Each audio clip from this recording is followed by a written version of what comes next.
পাকিস্তানি শাসন শোষণের সময় অর্থাৎ 1947 থেকে 1971 সাল পর্যন্ত 24 বছরে যে গণহত্যা না হয়েছে, এই কয়েকদিনে এই ছাত্র আন্দোলনে তার থেকে 4 থেকে 5 গুণ বেশি হত্যা করা হয়েছে। আমি একটু প্র্যাকটিক্যালি দেখাতে চাই। 1947 থেকে 1971 পর্যন্ত 24 বছরে গণ আন্দোলন হয়েছে মোট 4টি। এই আন্দোলনগুলিতে মূলত ছাত্ররাই নেতৃত্ব দিয়েছে, কিন্তু সাধারণ মানুষের অংশগ্রহণ ছিল। আমরা অনেকেই জানি যে 1952 সালে শহীদ হয়েছিল 8 জন। আসলে 52 সালে 8 জন শহীদ হয় না, 52 সালে শহীদ হয় 39 জন। যে মিছিলটি ঢাকা মেডিকেল কলেজের সামনে গেলে গুলি চালানো হয়, ওইখানে গুলিতে মারা যায় 8 জন। এটা 21শে ফেব্রুয়ারির ঘটনা। এরপর 22 ফেব্রুয়ারিতে কিন্তু সারা দেশব্যাপী আরো গুলি চালিয়ে আরো হত্যা করা হয়, আরো 31 জনকে হত্যা করা হয়। মোট 52 সালে শহীদ হয় 39 জন। 1962 সালে আইয়ুব খান যে শিক্ষানীতি দিয়েছিল, এই শিক্ষানীতির বিরুদ্ধে ছাত্ররা আন্দোলন করে। এই আন্দোলনের একটি পর্যায়ে 1962 সালের 17 সেপ্টেম্বর ঢাকা বিশ্ববিদ্যালয়ের শিক্ষার্থীরা এই আইয়ুব খানের দেওয়া শিক্ষানীতির বিরুদ্ধে একটি মিছিল বের করে। এই মিছিলে পেছন থেকে পুলিশ গুলি করে হত্যা করে 3 জনকে, অর্থাৎ 62 শিক্ষা আন্দোলনে শহীদ হয় 3 জন। বঙ্গবন্ধু যখন 1966 সালে 6 দফা দিয়েছিলেন, এই 6 দফার পক্ষে একটি আন্দোলন হয়ে গিয়েছিল। এই আন্দোলনের একটি পর্যায়ে 1966 সালের 7 জুন আওয়ামী লীগের পক্ষ থেকে হরতাল ডাকা হয়েছিল এবং এই হরতালে 1966 সালে পুলিশ গুলি করে হত্যা করে 11 জন। 1969 সালে যে গণ অভ্যুত্থান হয়ে যায়, এই সময় অনেককে নির্বিচারে গুলি করে হত্যা করা হয়েছে। এই যাদেরকে হত্যা করেছে তাদেরকে ঠিক কত তারিখে কখন কিভাবে হত্যা হয়েছে তার পূর্ণ বিস্তারিত ডকুমেন্টস আছে। উইকিপিডিয়াতে গেলে তার ফুল লিস্ট পাওয়া যায়।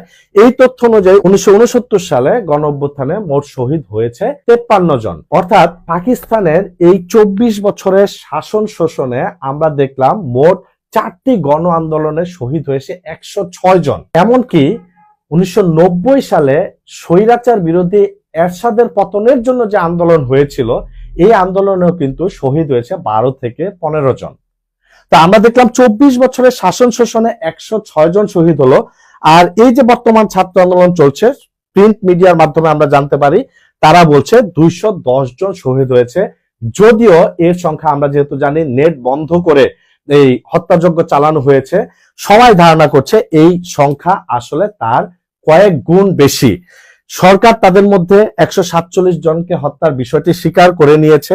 এই যাদেরকে হত্যা করেছে তাদের মধ্যে আমরা বিভিন্ন প্রিন্ট মাধ্যম মারফত জানতে পারি শিশু ছিল 9 জন, যাদের বয়স ছিল 4 থেকে 16 বছর। এমনকি যে শিশুরা বাসায় খেলছিল বা ছাদে খেলছিল তাদেরকেও নির্বিচারে গুলি করে হত্যা করেছে। বাসায় হত্যা করা হয়েছে এরকম শিশুর সংখ্যা আছে 4 জন। যারা আহত হয়েছে তাদের মধ্যে ধারণা করা হয়েছে 450 জন জীবনে আর কখনো চোখে দেখতে পারবে না, অর্থাৎ তারা দৃষ্টিহারা হবে। এটি খুব ভয়ঙ্কর একটি বিষয়, এটি গভীরভাবে খুব চিন্তার একটি বিষয়। পাকিস্তানি শাসক শোষকেরা 24 বছরে 4টা গণ আন্দোলনে যে হত্যা করেনি, আপনারা এই কয়দিনে তার 4 থেকে 5 গুণ বেশি মানুষ হত্যা করেছেন।